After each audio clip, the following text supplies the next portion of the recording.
ಅವರೇ, ಪ್ರಿಯಾಂಕಾ, ಸುಧಾಕರ್ ಆಯ್ತು. ಈಗ ಬಂದು ನಿಮ್ಗೆ ಏನಂತ ಗೊತ್ತಿಲ್ಲ, ಎದ್ದು ಬಂದು ಮಾತಾಡ್ತ ಅಂತ ಹೇಳಿದ್ರೆ ಅಲ್ಲ ಅಧ್ಯಕ್ಷರೇ,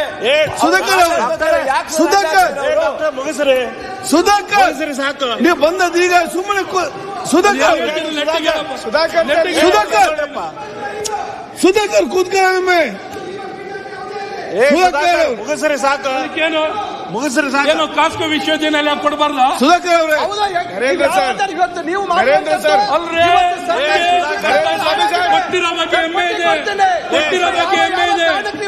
ಯಾವ ಉದ್ದೇಶಕ್ಕೆ ಅವಶ್ಯಕತೆ ಏನು ಮಾಡಬೇಕು ಅಂತ ನಿಮಗೆ ಇದೆಯಾ? ಸುಧಾಕರ್ ಅವರೇ, ನಿಮ್ಮ ಮಗ ಓದೋದು, ಶಿಕ್ಷಣವನ್ನ ನಿಮ್ಮ ಮಗ ಓದ್ತಾರ್ರಿ? ಯಾವ ಕಾಲೇಜಿನಲ್ಲಿ ಓದ್ತಾರ್ರಿ? ಗೌರ್ಮೆಂಟ್ ಕಾಲೇಜಿನಲ್ಲಿ ಓದಿದ್ದೀರಾ? ನೀವು ಮಾತಾಡ್ತೀರಿ? ನಿಮ್ ಯಾವ ನೈತಿಕತೆ ಇದೆ? ನಿಮ್ಮ ಮಕ್ಕಳನ್ನು ಓದಿಸಿ, ನಿಮ್ಮ ಮಕ್ಕಳನ್ನು ಓದಿಸಿ ಗೌರ್ಮೆಂಟ್ ಬಗ್ಗೆ ಮಾತಾಡಿ. ನಿಮ್ ನೈತಿಕತೆ ಸುಮ್ಮನೆ ಮಾತಾಡೋದಲ್ಲ.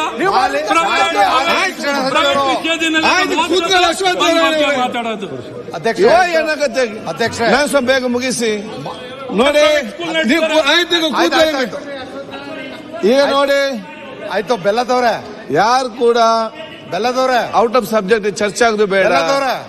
ಸ್ವಲ್ಪ ಅಶ್ವತ್ಥಣ್ಣನ ಕಂಟ್ರೋಲ್ ನೀವು ನಾನು ಸ್ವಾಮಿ ಕಂಟಿನ್ಯೂ ಮಾಡಿ. ಮುಗಿಸ್ರಿ. ಅವ್ರ ಮಾತ್ರ ಇದು ಮಾಡಿಸ್ಬೇಕು. ಸ್ವಲ್ಪ ಮಾತಾಡೋದು ಬೇಡ. ಅಧ್ಯಕ್ಷ,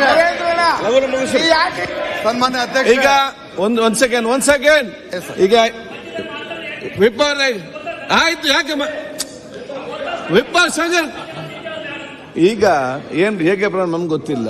ಅದು ಈ ರೀತಿಯ ಚರ್ಚೆಗಳು ಮತ್ತು ಆ ಕಡೆ ವ್ಯಕ್ತಿಗಳು ಮಾತಾಡೋದು ಕೂಡ ಸರಿ ಇಲ್ಲ. ಸದ್ಯ ಸಂದೇಶಕ್ಕೆ ಹೋಗುದಿಲ್ಲ. ಈಗ ಕರ್ತವ್ಯ ಯಾವ್ದೆಲ್ಲ ವಿಚಾರ ಇದೆ ನನ್ಗೂ ನಾನು ನೋಡ್ತೇನೆ. ಅದು ಯಾವ್ದು